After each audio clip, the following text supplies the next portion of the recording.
Thanks for showing an interest in our Fueled by Feedback for Leaders program. I do a lot of training for leaders. I train over 2,000 managers a year and all sorts of different skills when it comes to management.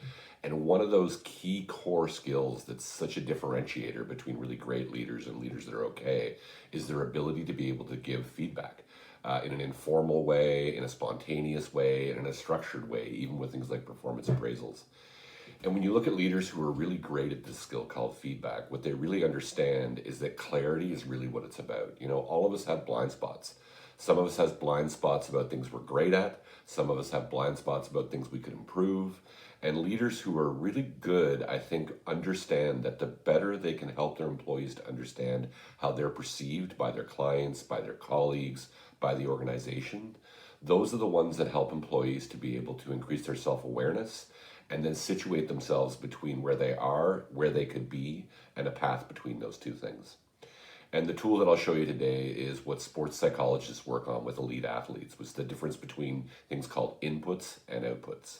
And what I mean by that is that the thing you have the most control over at work and in your personal life is how you approach tasks. That's the knowledge, skills, attitude that you bring to bear on trying to produce results at work. You have way less control over what actually happens as a result of those inputs, and that's called outputs.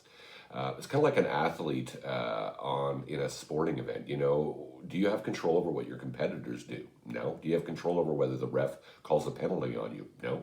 Do you have control whether you get hurt? No. Do you have control over the weather? No.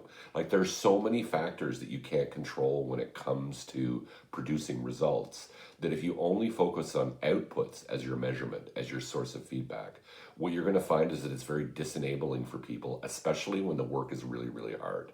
So what we show people how to do is how to give feedback in a way that allows you to acknowledge inputs and outputs as sources of feedback. This is just one of many, many tools that are inside this program, and I'm excited to have you come on the program because when you get good at this part, it makes everything so much better.